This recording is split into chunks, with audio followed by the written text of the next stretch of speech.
नेहा एक छोटी सी नौकरी करती थी और उसकी जिंदगी घर और ऑफिस के बीच ही पूरी हो जाती थी।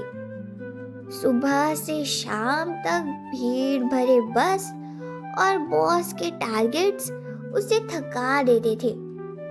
पर घर लौटकर माँ के हाथ की चाय और पापा की मुस्कान सब थकान मिटा देती थी। लेकिन पिछले कुछ महीनों से घर का माहौल बदल गया था। पापा का रिटायरमेंट हो गया था और छोटा भाई राघव काम ढूंढने में बिजी रहता था। पर उसे बस निराशा मिलती थी। माँ के चेहरे पर मुस्कान कम और चिंता ज्यादा थी। एक शाम नेहा ने माँ को आंगन में बैठकर चुपचाप आसमान देखते हुए देखा। उसने प्यार से पूछा, क्या सोच रही हो माँ? माँ ने हल्के से मुस्कुराकर कहा, बस ये सोच रही हूँ बेटा, सब अपने अपने रास्ते पकड़ लेंगे और ये घर फिर कितना सूना हो जाएगा। उस रात नेहा ने सोच लिया, वो सिर्फ अपने लिए नहीं, अपने परिवार के लिए भी जिएगी। उस रात नेहा ने अपने पर्स में से अपनी पहली नौकरी से बचाए हुए कुछ पैसे निकाले। वो पैसे उसने अपने सपनों के लिए बचाए थे। पर अब उसने सोचा कि उसका असली सपना तो ये है कि घर में सब खुश रहें। अगली सुबह उसने राघव से कहा, तेरे पास स्कूटर है ना? चल डिलीवरी बॉय बन जा। राघव ने मजाक में कहा, तो मैं एमबीए छोड़कर तुम्हारे लिए अब डिलीवरी बॉय बन जाऊं? नेहा हंस पड़ी। हाँ, पर प्रॉफिट तो तेरा भी होगा ना, तू कंपनी का सीईओ जो बन जाएगा। माँ ने शुरुआत में झिझक की, पर नेहा के जज्बे को देखकर सब मान गए।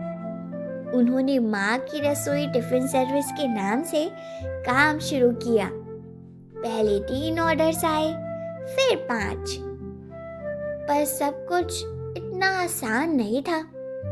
पहले महीने में कुछ कंप्लेन आई, जैसे दाल ज्यादा नमकीन थी या डब्बा ठंडा पहुंचा।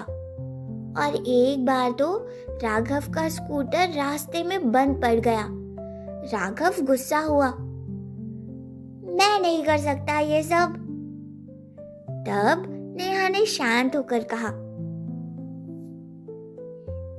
कोई भी सपना ऐसे पूरा नहीं होता राघव, हमारी मेहनत रुकनी नहीं चाहिए। अगली सुबह वो दोनों फिर निकल पड़े। माँ ने नई रेसिपीज ट्राई की, नेहा ने ऑफिस में और क्लाइंट्स जोड़े। धीरे धीरे वर्ड ऑफ माउथ से ऑर्डर्स बढ़ने लगे और 3 महीने बाद उनकी टिफिन सर्विस के 30 रेगुलर कस्टमर्स हो गए।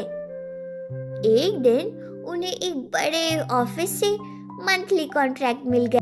जब राघव स्कूटर लेकर घर लौटा तो उसके चेहरे पर खुशी थी। दीदी, हमने कर दिखाया।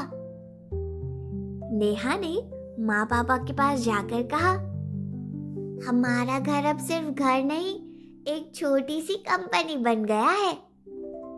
माँ की आंखों में आंसू आ गए और उन्होंने कहा, मुझे लगता है तुम दोनों ने सिर्फ बिजनेस नहीं, मेरी मुस्कान भी वापस ला दी है। उस दिन घर में सबने मिलकर खीर बनाई। खुशबू पूरे आंगन में फैल गई, बिल्कुल वैसे ही जैसे प्यार और एकता की खुशबू पूरे परिवार में फैल गई थी। कभी कभी सफलता दूर नहीं होती, बस परिवार के साथ मिलकर चलना पड़ता है।